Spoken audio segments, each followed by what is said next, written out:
Auzubillahiminash-shaytanir-rajim. Bismillahir-rahmanir-rahim.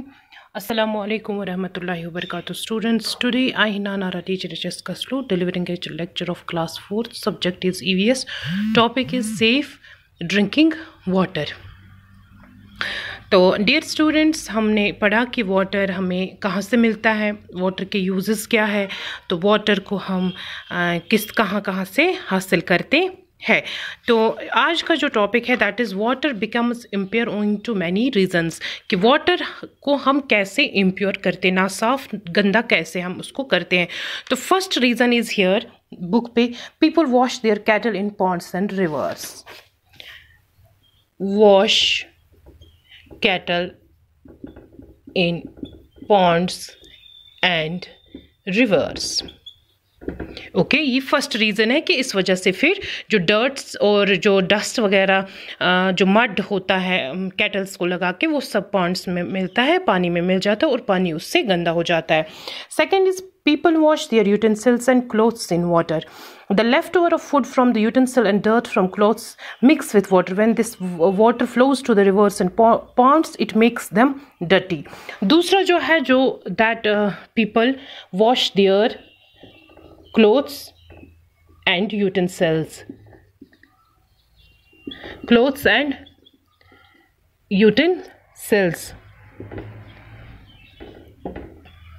कहाँ पे? पानी में जो उससे जो बचा हुआ खाना होता है यूटेंसिल्स में, और जो क्लॉथ्स में जो गंदगी होती है वो मिक्स हो जाती है इस पानी के साथ। बाद में जब ये फ्लो करके दरियाओं में और पॉन्ड्स में जाता है तो उस वजह से पानी गंदा हो जाता है। Then sick persons take bath and wash their clothes in the reservoirs of water. As a result of this germs mix with water.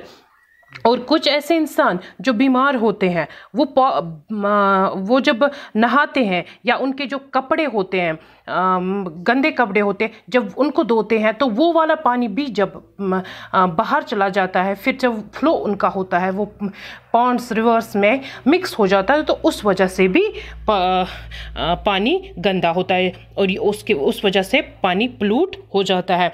तो third reason is that is sick persons clothes and bath. Okay, then another is some people urinate and defecate near the sources of water. Due to this germs enter the water. तो next जो है reason जिससे हम पानी को गंदा करते हैं दैट इज़ कि कुछ लोग हम में से ही होते हैं जो पानी के नज़दीक पे, दरिया पे, पॉन्ड्स हो, लेक्स हो, वहाँ पे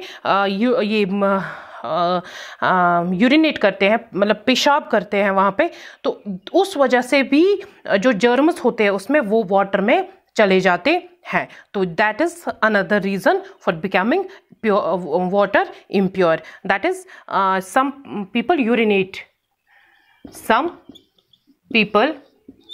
urinate near water resources. This is another big reason and a very bad reason. And another, sometimes drainage water containing germs and poisonous chemicals from factories enter the water reservoirs and contaminate it.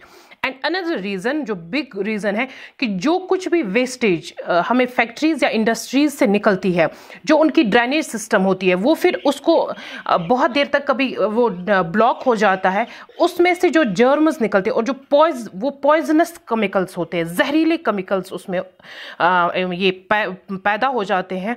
उस वजह से जब फिर बाद में बारिश हो जाती है, जब फ्लो होता है वाटर का बहुत ज़्यादा, तो वो वाटर चला जाता है, मिक्स हो जाता है रिवर्स और पॉन्ड्स के साथ, तो उस वजह से भी जो हमारा जो नेचुरल वाटर होता है वो इम्प्योर हो जाता है। This is another big reason, that is drainage water. Okay, another reason is sometimes water is collected in small pits. Water does not flow out from these pits. This is known as stagnant water. In due course, stagnant water becomes very dirty. Insects, mainly mosquitoes, breed in stagnant water and spread many diseases. हाँ, जैसे हम हमेशा घरों में भी टैंकीज में save करते हैं वाटर, या रिजर्वायर्स में वे सेव करते हैं वाटर, फिर उसको बहने का कोई मौका नहीं मिलता है जब तक ना हम उसको साफ़ करेंगे, और साफ़ भी हमें वीकली करना है, तब जाके हम उसको साफ साफ रख सकते हैं, लेकिन ऐसा कुछ भी नहीं होता है। लेकिन कहीं कहीं सालों तक भी रिजर्वायर्स की सफाई की, बड़ी बड़ी टैंक्स की सफाई नहीं की जाती है, जिस वजह से उसके अंदर जर्म्स जन्म लेते हैं और उस वजह से भी हमारा वाटर जो है इम्प्योर हो जाता है। तो ये थे कुछ मेन रीजंस जिस वजह से हमारा जो नेचुरल वाटर होता है, जो नेचुरल रिसोर्सेज ऑफ वाटर होते हैं, वो उस वजह से इंसान की वजह से वो गंदे हो जाते हैं। तो होप कि ये आपको समझ आया होगा। इंशाल्लाह कल आगे पढ़ेंगे हम। तो तब तक के लिए अल्लाह हाफिज़। Thank you.